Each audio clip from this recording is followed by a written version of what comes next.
తూర్పుగోదావరి జిల్లా గోపాలపురం మండలం వేళ్లచింతలగూడెంలో గాలివాన బీభత్సం సృష్టించింది. ఎడతెరిపి లేకుండా ఉరుములతో కూడిన వర్షం కురుస్తుండటంతో ఒక్కసారిగా సుడిగాలి గ్రామాన్ని వణికించింది. ఈ ప్రకృతి విలయం వల్ల 20 ఇళ్లు పాక్షికంగా, 3 ఇళ్లు పూర్తిగా దెబ్బతిన్నాయి.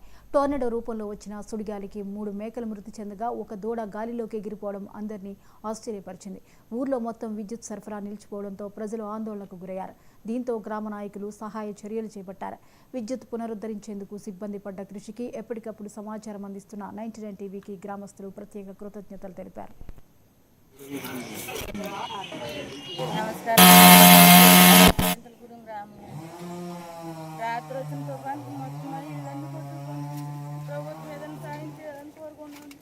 మాకున్నది అద్దిల్లండి, మాకు ఇల్లు లేదండి. అద్దిల్లో ఉన్న వాళ్ళు అద్దిల్లో కూడా సామాన్లన్నీ తట్టుకొనియండి. ప్రభుత్వం సాయం చేయాలని కోరుకుంటున్నాం. అలాగే డాబాలు కూడా పెట్టుకోవాలి ఇరిగిపోయి, మెట్లు లాంటిలు ఇరిగిపోయినాయండి. గడ్డి మెట్లు దోళ్ళు కూడా శుభ్రంగా ఎక్కడికక్కడ సెల్లసిదిరైపోతుంది. మరి అసలు రాత్రి అంతమాలు అయితే చిన్నపిల్లలతోటి అలా వర్షంలో కూర్చుని ఉన్నారండి.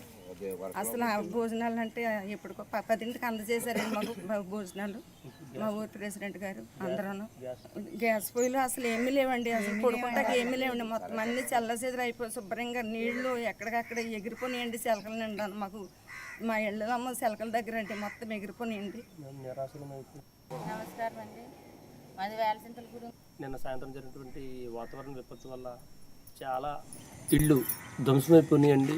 నిరాశలు అయిపోయారండి. మొత్తం 40 ఇళ్ళు వరకు కూడా మొత్తం కూడా పైకప్పులు ఎగిరిపోయి నిరాశలు రాత్రి ఎక్కడ పడుకోవాలో ఎలా ఉండాలో కూడా తెలియలేదండి. తింటా కూడా ఆహారం కూడా లేకుండా ఎవరో గ్రామ పెద్దలు అందరూ కూడా సహకరించి వాళ్ళు పెట్టిన భోజనం తిని రాత్రి అంతా పడుకున్నారండి. ఉదయం చూస్తే ఎలా వండుకోవాలి కూడా లేదండి. గ్యాస్ పొయ్యిలు కానీ ఇంట్లు కానీ పైకప్పులు కానీ అన్నీ ఎగిరిపోయినాయండి. అది నిరాశలు అయిపోయారండి. ఈ వాతావరణ ప్రభుత్వం వల్ల అసలు ఇది మొత్తం జనాలందరూ కూడా పశువులు కానీ మొత్తం అన్నీ కూడా చాలా చెట్లు ఇరిగిపోయి చెట్లు ఇళ్ళ మీద పడిపోయి ఎక్కడ ఉండాలి కూడా తెలియని పరిస్థితి వచ్చేసిందండి అందరికి కూడాను. మాకు చాలా విపత్తి జరిగిందండి. చిన్నపిల్లలతో అందరము నిద్రాహారాలు మానేసి రాత్రి ఎంతో భయభ్రాంతులయ్యి ఉన్నామండి. ఇళ్ళన్నీ చాలా ధ్వంసమైపోయినాయండి. ఇది మీ ప్రభుత్వం వారి దృష్టికి మేము తీసుకువస్తున్నామండి. ఎన్టీవీ వారు ఎంతగానో మాకు ప్రోత్సహించారు. అలాగే వార్డు నెంబర్ గారు, మా గ్రామ పెద్దలు కూడా ఎంతో సహకరించారు. అయినప్పటికీ నీ నష్టం ఇంత నిరుపేదలైన వీరికి ప్రభుత్వం వారి సహకారం అందించాలని, నాయకులు కూడా వారు కూడా మాకు సహకారం చేయాలని. చిన్నపిల్లలతో బయట అసలు నిలవడానికి నీడలేని వాళ్ళు ఎన్నో కుటుంబాలు ఉన్నాయండి. నిన్న సాయంత్రం జరిగినటువంటి వాతావరణ విపత్తు వల్ల చాలా ఇళ్ళు ధ్వంసమైపోయినాయండి. నిరాశలు అయిపోయారండి మొత్తం. 99 టీవీ ఎన్టీవీ వారికి ప్రత్యేక ధన్యవాదాలు. రాత్రి 6:58 వచ్చిన ఈ తుఫాను సునామీలాగా వచ్చి కరెక్ట్గా 5 నిమిషాల్లో మొత్తం ఊరిని చుట్టుముట్టి సర్వనాశనం చేసేసింది. దగ్గరగా 30 ఇళ్ళు వరకు ధ్వంసం అయిపోయినాయి.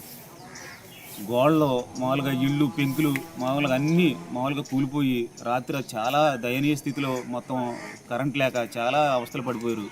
ఈ చుట్టుపక్కల ఇంటి సంబంధించిన వ్యక్తులందరూ కరెంట్ లేక పిల్లలతోటి చాలా ఇబ్బంది పడ్డారు. దయచేసి ఈ ఇల్లుని ఒకసారి ఎమ్మెల్యే గారు దృష్టికి తీసుకెళ్ళి ఎమ్మెల్యే గారికి ఒకసారి చూపించి ఇక్కడ ఆర్థిక సహాయం చేయవలసిందిగా కలెక్టర్ గారికి వీళ్ళందరికీ వినిపించుకుంటున్నాం.